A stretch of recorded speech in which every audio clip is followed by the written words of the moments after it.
Hello everyone, आज के इस वीडियो में हम लोग देखेंगे पार्शियल ऑर्डरिंग रिलेशन। तो पार्शियल ऑर्डरिंग रिलेशन क्या होता है ये पहले देखते हैं। जब आपका रिलेशन आर रिफ्लेक्सिव हो, एंटी सिमेट्रिक हो और ट्रांजिटिव हो, तब हम कह सकते हैं कि वो पार्शियल ऑर्डरिंग रिलेशन है।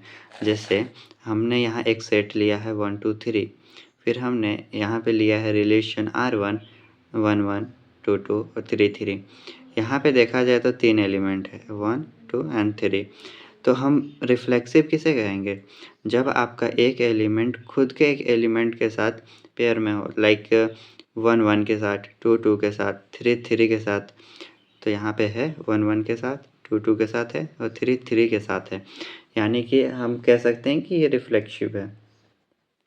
फिर आता है एंटी सिमेट्रिक। बात की जाए एंटी सिमेट्रिक की, तो एंटी सिमेट्रिक लाइक ये होता है कि अगर 1 2 है तो 2 1 नहीं होना चाहिए, 2 3 है तो 3 2 नहीं होना चाहिए, 1 3 है तो 3 1 नहीं होना चाहिए। इसमें तो ये खुद से कंपेयर कर रहा है तो ये अलाउड है, 1 1 2 2 3 3 ये अलाउ है क्योंकि ये खुद से कंपेयर कर रहा है। लेकिन अगर यहीं पे दिया होता 1 2, जैसे इसमें दिया हुआ है 1 2 2 3, तो 1 2 है तो 2 1 कहीं भी नहीं होना चाहिए, तब हम इसे कह सकते हैं कि ये एंटी सिमेट्रिक है। तो इसमें तो ये खुद से ही कर रहा है, इसमें तो इस तरह का कोई केस नहीं है, तो हम इसे कह सकते हैं कि ये एंटी सिमेट्रिक है। अब आता है ट्रांजिटिव।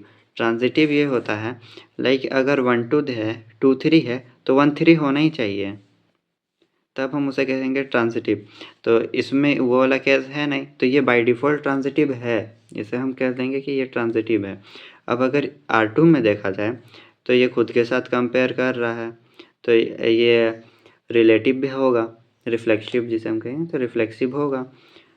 अब अगर इसी का जगह देखा जाए एंटी सिमेट्री का, तो यहाँ पे ये 1 2 है, कहीं भी 2 1 दिख रहा है? नहीं है 2 1, मीन्स ये एंटी सिमेट्रिक है। 2 3 है, 3 2 कहीं नहीं ना है, 1 3 है पर 3 1 तो कहीं नहीं है, तो हम इसे कह सकते हैं कि ये एंटी सिमेट्रिक है। अब आता है ट्रांजिटिव। तो ट्रांजिटिव देखा जाए तो 1 2 है, 2 3 है तो 1 3 भी होना चाहिए, तो 1 3 है ऑलरेडी दिया हुआ है, तो इसे हम कहेंगे ट्रांजिटिव।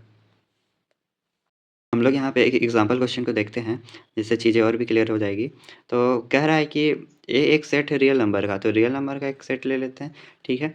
अब इसे हम देखेंगे, ये वाला जो साइन है इससे क्या समझ आ रहा है कि ये रिफ्लेक्सिव है। अब रिफ्लेक्सिव कैसे? क्योंकि ये यहाँ पे स्मॉलर देन और इज इक्वल टू का साइन, यानी हम खुद से कंपेयर कर सकते हैं। जब खुद से कंपेयर कर सकते हैं तो लाइक अगर हम ले लें 1.5,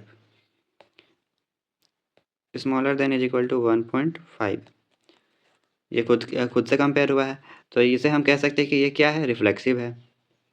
अब अगर देखा जाए एंटी सिमेट्रिक, अगर हम एक एग्जांपल लें कि 1 2 से छोटा है और इक्वल टू है, तो ये तो नहीं हो सकता है कि 2 1 से छोटा है या बराबर है, नहीं हो सकता है, तो ये क्या कहलाएगा? ये एंटी सिमेट्रिक कहलाएगा। और अगर 1 2 से छोटा है और 2 छोटा है 3 से, तो ऑब्वियस सी बात है कि ये 1 जो होगा वो 3 से छोटा ही होगा।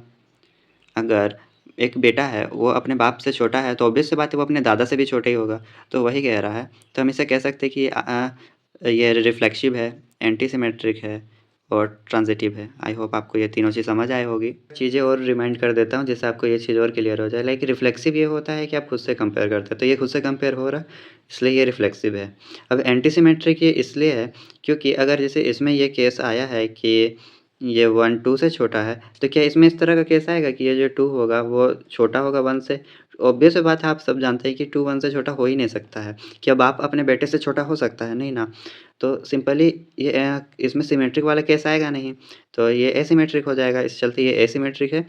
और ट्रांजिटिव भी इसलिए है क्योंकि अगर ये 2 से छोटा है तो ऑब्वियस सी बात है ये 3 से भी छोटा ही होगा, और जब 3 से छोटा है हमको पता है, तो ये इसी चलते ये ट्रांजिटिव वाला केस में आएगा। तो ये तीनों चीज़ है, रिफ्लेक्सिव भी है, एंटी सिमेट्रिक भी है, ट्रांजिटिव भी है। आई होप आपको ये सब चीज़ क्लियर हो गया। और ये रहा इसका समरी। आई होप आपको हर चीज़ क्लियर हो गया होगा।